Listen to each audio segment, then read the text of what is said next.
Savannah Harper adjusted the stack of tax documents on her husband's desk, humming faintly as sunlight poured through the window of their Denver home office. She wasn't snooping, at least not intentionally.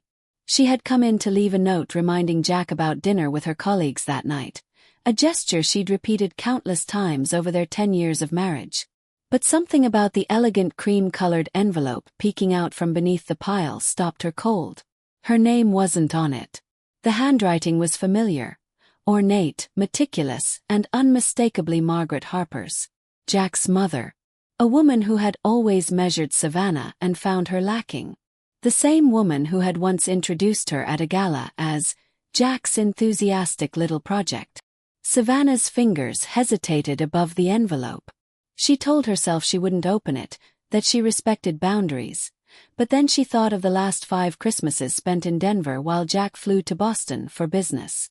She thought of how, even after a decade together, she still hadn't been included in the Harper family newsletter. And she opened it. The note was short, perfumed faintly with Margaret's signature rose sandalwood scent. Dearest Jack, we've secured Rose Bay Pines again for the first week of July. Everyone is thrilled. Your father has arranged your usual Lakeview suite. Please don't complicate things this year. Just come. Love. Mother. Savannah stared at the words, her stomach twisting. Rose Bay Pines, course. The luxurious resort tucked into the redwood-lined cliffs of Northern California, a favorite of old money East Coast families. She'd seen ads for it in travel magazines. Never been, never invited. But there was something else. Something tugging at the edges of her memory. Rose Bay Pines. Years ago, before she met Jack, Savannah had made her first major investment using money left to her by her grandmother. A resort tucked away in coastal California. She had purchased it through her company, Crescent Ridge Capital, choosing to remain a silent owner while a seasoned management team took over. Could it be? She crossed the room, her fingers moving fast across her laptop keyboard. Within seconds, the confirmation flashed on her screen. Rose Bay Pines was hers. Through a shell company, a quiet LLC layered under trusts and holding groups. Yes, but still, hers. Savannah leaned back in the chair, a hollow laugh escaping her lips. The sheer audacity of it. Margaret Harper had been planning an elaborate family reunion for years at a place owned by the very woman she spent a decade trying to erase. She picked up the invitation again, this time reading it with new eyes. Don't complicate things. That wasn't a suggestion. It was a command. A carefully crafted plea to keep Savannah out of the picture, as always. But this time would be different. This time she wouldn't cry. She wouldn't beg Jack to include her. She wouldn't let Margaret Harper dictate the rules of engagement anymore. Well, she'd attend this little family gathering, on her own terms. Savannah opened a new message and typed. To Alex Wren, General Manager, Rose Bay Pines. Subject. Private stay. July 1st to 7th. Alex, I'll be arriving on site the evening of June 30th. Please ensure the owner's residence is prepared accordingly. My presence should remain strictly confidential until further notice.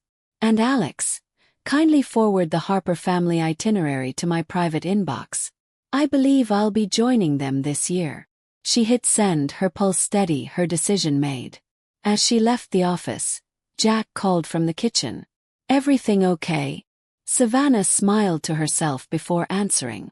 Oh yes, she said. Better than okay.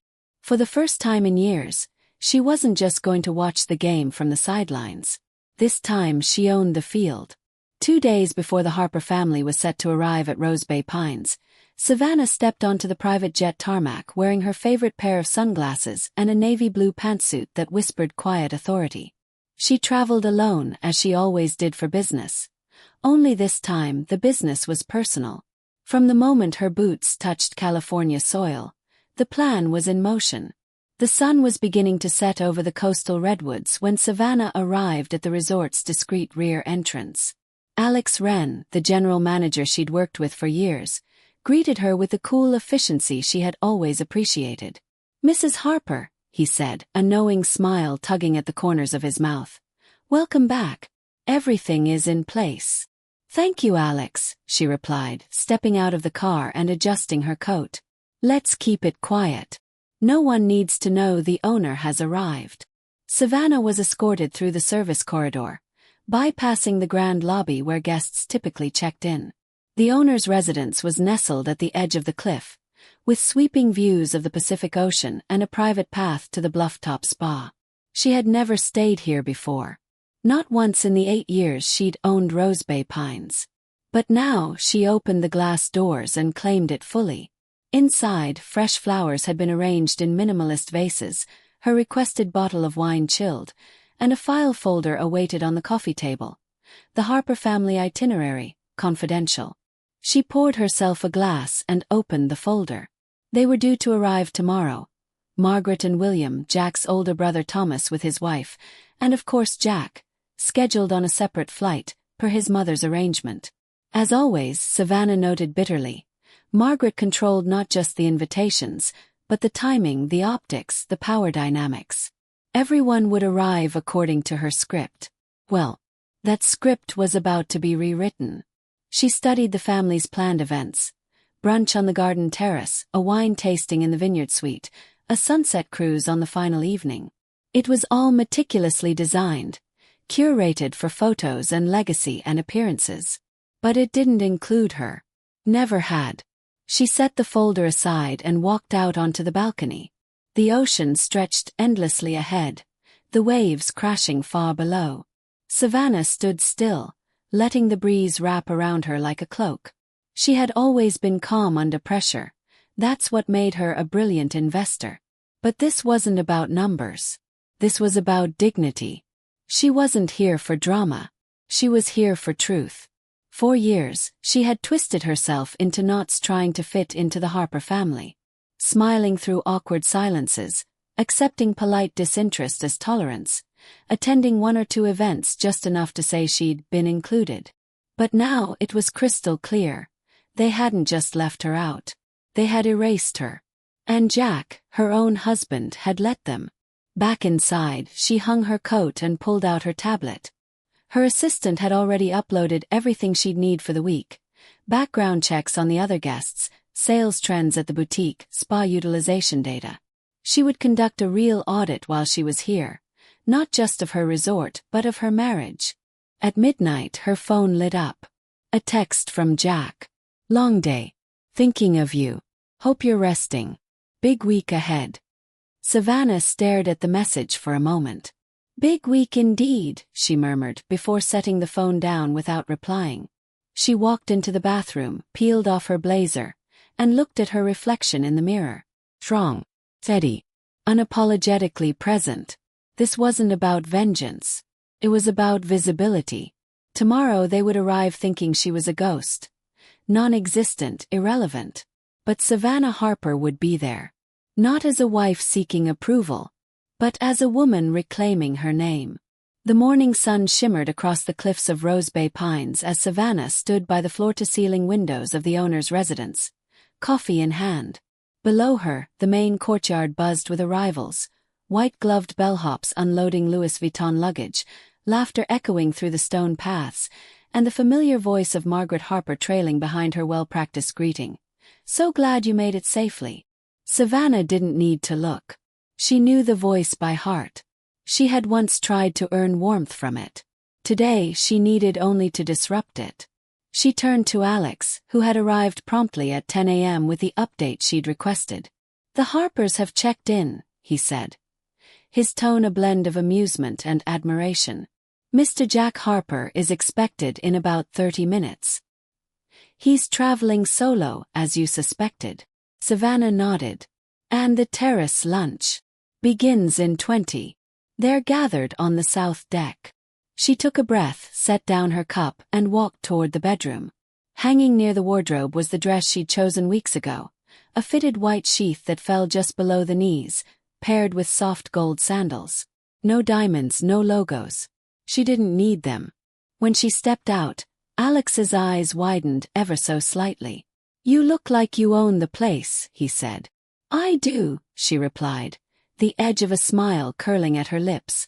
They moved quietly through the private hallways, bypassing the lobby. Staff who saw her gave small nods, their expressions respectful and knowing. Everyone had been briefed. The woman about to walk onto the Harper family lunch was not just another guest. She was the force behind everything around them. The double doors to the south deck loomed ahead, sunlight gleaming off their brass handles. Savannah paused. "You're sure they're all out there?" she asked. Alex confirmed. "Every one of them. Even the cousins." She exhaled once. "Good." Then she pushed open the doors. The air shifted the moment she stepped onto the deck. Conversations stalled mid-sentence. Cutlery clinked once, then fell silent. Margaret Harper turned first, her mouth forming a rigid line. William Harper's brows furrowed. The cousins whispered. One of the Harper grandchildren dropped his fork. But it was Jack's reaction that she watched. He had just arrived, apparently standing near the railing, sunglasses still on, suitcase not yet delivered to his suite. He turned, saw her, and froze. "Savannah?" he asked, his voice unsteady. She didn't answer right away. She took a few more steps forward, letting the silence stretch taut. When she finally spoke, it was to everyone. "Good afternoon," she said smoothly. "I heard you were enjoying a week at Rose Bay Pines. I thought I'd stop by and welcome you." The air cracked. Margaret recovered first, though her smile wobbled. "Well, this is unexpected. I wasn't aware you'd booked time here." "I didn't," Savannah replied. "I don't need to." Jack blinked. "What are you talking about?" She turned her gaze fully on him. "I own Rose Bay Pines, Jack. Through Crescent Ridge Capital. Bought it 8 years ago. You know, back when we first met." His jaw dropped. "Wait, what? You what?" Margaret's eyes narrowed. "That's not possible. Rose Bay belongs to Lakeside Ventures." Savannah smiled, unbothered. "Which is owned by Crescent Ridge. Which is mine." Alex stepped forward at just the right moment, nodding respectfully. "It's true. Mrs. Harper is our sole majority owner. We're honored to have her visiting the property this week." The weight of realization fell on the table like thunder. Savannah walked to an empty seat, the one farthest from Margaret, and calmly took it. "Don't worry," she said lightly, placing her napkin in her lap. "I won't stay long. I just thought it was time we finally enjoyed this lovely resort together." No one spoke. The only sound was the wind rustling through the pines and the waves breaking below. For once, the Harper family had nothing to say. And Savannah Harper finally had everything. Jack Harper had never seen his wife like this. Savannah sat at the end of the long oak table like she belonged there, because of course she did. In every way that mattered. And yet, he had spent years pretending otherwise, letting his family pretend otherwise. Now, under the brutal clarity of the California sun, the truth sat beside him like a verdict. She had owned this place all along. His mother was the first to break the silence. "Well," Margaret said stiffly, her spine ramrod straight. "This is quite the surprise. Would have been nice to know we were guests of family." Savannah gave her a measured look. "Would have been nice to be invited to the family vacation." Jack winced. Margaret opened her mouth again, but William, normally silent in his wife's shadow, cut in. "You've owned this resort for how long?" 8 years, Savannah replied calmly, sipping from a crystal water glass. "Bought it just before Jack and I met. I kept it quiet because I believed in separating business from personal life." He paused. "But I see now that separate is exactly how this family prefers to treat me." The words landed like stones. Jack stood abruptly. "Savannah, can we talk? Privately?" She turned her head slowly toward him. Her gaze was clear. "Teddy, privately? Now you want privacy? After hiding a week-long vacation from your own wife?" "It wasn't like that," he said quickly. I meant to tell you." "When?" Her voice wasn't raised, but it sliced through him. "After your flight landed. Or after the Harper family posted another group photo online that didn't include your wife for the 6th year in a row." The rest of the table sat in stunned silence. No one dared interrupt. Not even Margaret, whose mouth had compressed into a single pale line. Jack dropped back into his chair, running a hand through his hair. "I didn't know how to fix it," he said, softer this time. "It started small. The first year you weren't invited, I told myself it was temporary, that I'd smooth things over. But then, you stopped trying," Savannah finished for him. He looked up at her. "I didn't want to choose between you and my family." She smiled, but there was no warmth in it. "You just chose them again and again, and hoped I'd be okay with it." He had no defense. 'Cause it was true. Across the table, Jennifer, Jack's younger sister, shifted in her seat, her face flushed with discomfort. "Savannah," she said hesitantly, "I didn't realize you were being excluded. I assumed you just didn't enjoy these trips." Savannah turned to her. "You assumed wrong. But I don't blame you. When you're raised in a family that communicates through implication and omission, you get really good at pretending discomfort is consent." Silence followed. Not defensive this time. Heavy. Thoughtful. Savannah stood slowly. "I didn't come here to humiliate anyone. But I'm tired of shrinking myself to fit into a room full of people who never made space for me." He turned to Jack. "I loved you. I still might. But if being with you means erasing who I am to make other people comfortable, then maybe you weren't the person I thought you were." Jack swallowed hard. "Please. Just give me a chance to prove I can be." She studied him. Then finally she said, "You've got the rest of the week." And with that she left the table, her white dress catching the sunlight as she walked back into the resort she owned, with her head held high, and the power finally in her hands. Jack didn't sleep that night.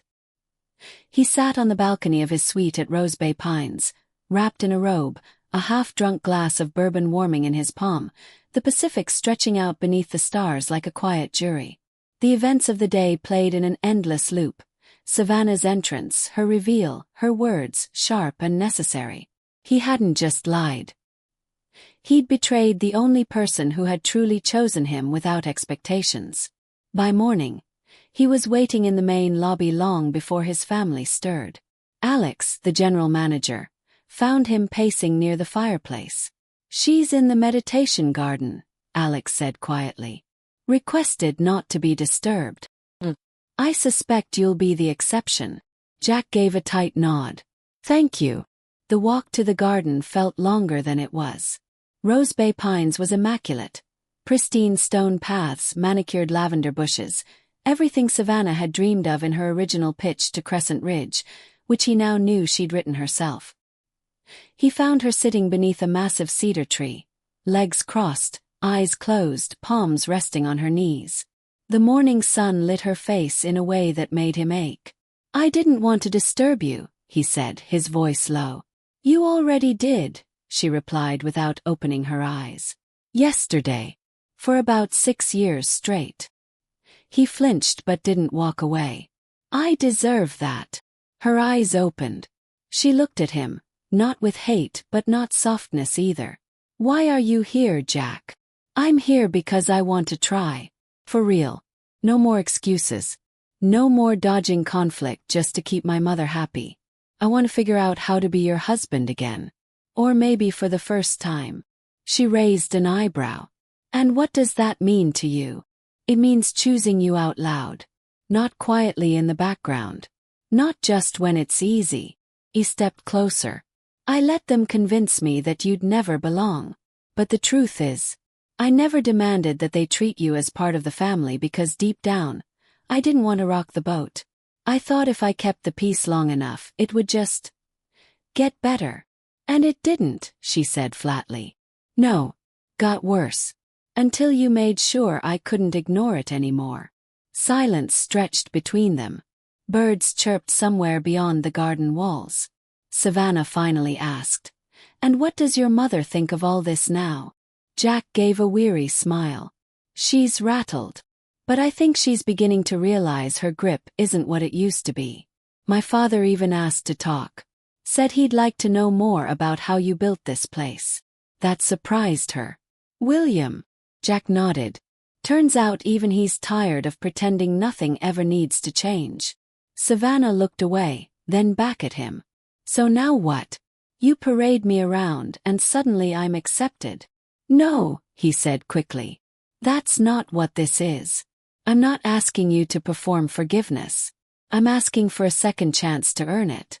Day by day. She studied him for a long time. Then said quietly, I don't know if I trust you yet. You don't have to, he said. But let me show up anyway. For the first time in days, something flickered in her eyes. Something not quite forgiveness, but not resistance either. Maybe it was the possibility of a new story. Lunch is at the vineyard patio today, she said, standing slowly. If you want to join me. Don't be late. Jack exhaled, relief flooding him. I won't be. As she walked away, back straight, steps firm, he felt something shift. Not just in her or the family, but deep inside himself. Maybe he couldn't undo the years of silence and omission. But for the first time he was ready to start speaking the truth out loud. Savannah hadn't expected him to show up. But at precisely 12:30, Jack walked onto the vineyard patio, wearing a light button-down and linen pants, hair windswept and no phone in sight. He looked nervous. And for once that felt right. She was already seated under the pergola, the vineyard stretching behind her in symmetrical rows. A bottle of Sauvignon Blanc chilled on ice beside her. Jack paused near the table. Is this seat taken? Savannah gestured without smiling. It's your hour. He took the chair opposite her, waiting until the waiter poured the wine and stepped away. Silence stretched. You picked a beautiful location, he said, glancing around. I didn't pick it, she replied, eyes locked on him. I designed it. He nodded. Of course you did. They sipped in silence. Nearby, another couple laughed over a shared plate of oysters. The contrast made Jack's throat tighten. I've been in therapy, he blurted. Savannah blinked. I'm sorry. For a month now, he said. Individual sessions. I didn't want to say anything until I knew I'd actually follow through. But I'm showing up every week. And what have you discovered in this great excavation? She asked dryly. That I'm conflict avoidant. That I confuse peace with silence. That I'm terrified of not living up to my parents' image. He gave a half laugh. And that I used all of those things to hurt you. Savannah watched him carefully. Did you tell your therapist about the invitation? He winced. Yes. And about the way I let my family exclude you. About the lies. What did they say? They asked me what kind of marriage I thought I was preserving by doing that. The answer hung in the air. Savannah finally said, You know, I didn't need your family's approval. Not really. I just needed your loyalty. I know, he whispered. I needed to believe you were in this with me. Not just around me. Jack leaned forward. You have it now. Not just words. Not just gestures. Actual choices. Boundaries. Effort. She raised an eyebrow. Oh. And how exactly are you planning to maintain those boundaries once we're back in Chicago? I've already told my mom we won't be spending every holiday at her place. I told my father too.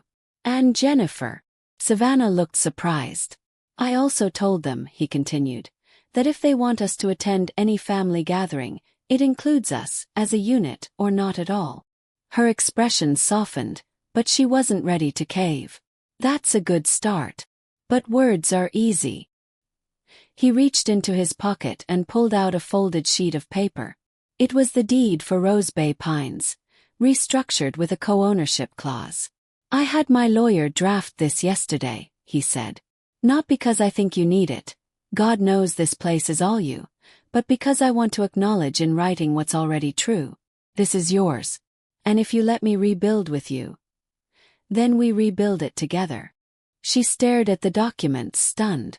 I don't want a separate life where I keep my family and my wife in different corners, Jack continued. I want our life. Messy, honest, complicated, and shared. Savannah folded the paper and slid it into her purse without a word. Jack swallowed. Does that mean you'll stay?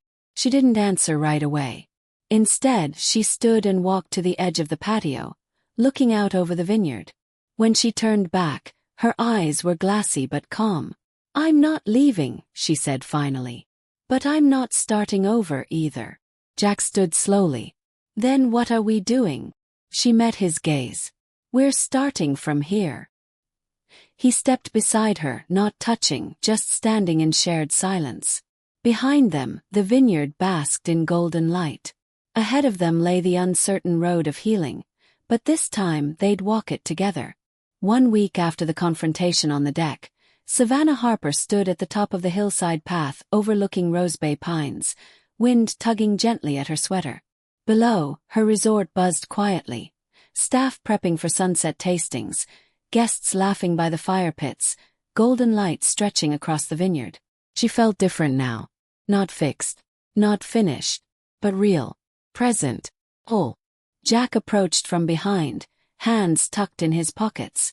"They left an hour ago," he said. "My family." Savannah nodded. "I saw Jennifer wave from the SUV. And Margaret didn't glare at me. Progress. She even asked if she could buy one of your gift baskets for her book club," he said, grinning. Savannah raised an eyebrow. "Did you tell her they're complimentary for owners only?" "I told her I'd ask my wife." That drew the smallest of smiles from Savannah. It felt new and earned. They walked in silence for a bit, their steps in sync along the pine-scented trail. Down the hill, William and Patricia's private car had long since vanished down the drive. This time they'd said goodbye to Savannah directly. Awkwardly, yes, but honestly. "I think they're scared of you now," Jack said. "Good," she replied. "They should be." Then after a pause. "But I think they also finally see me." Jack turned toward her. "Do you want to come home with me?" She didn't answer immediately. Instead, she took a deep breath, letting the scent of eucalyptus and grape leaves fill her lungs. "I don't know if I want to go back to that version of home. Not the one we had before." He nodded. "Fair. I want a new version," she continued. "One with boundaries, with shared ownership. One where I'm not the footnote to your family narrative."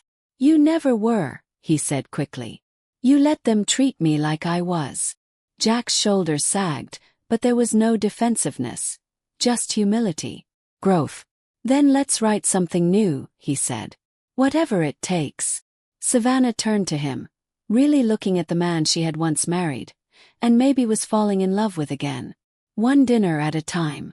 One conversation at a time. One honest decision at a time. He smiled. "Deal." Below them, the sun began its descent, casting long shadows across the vines.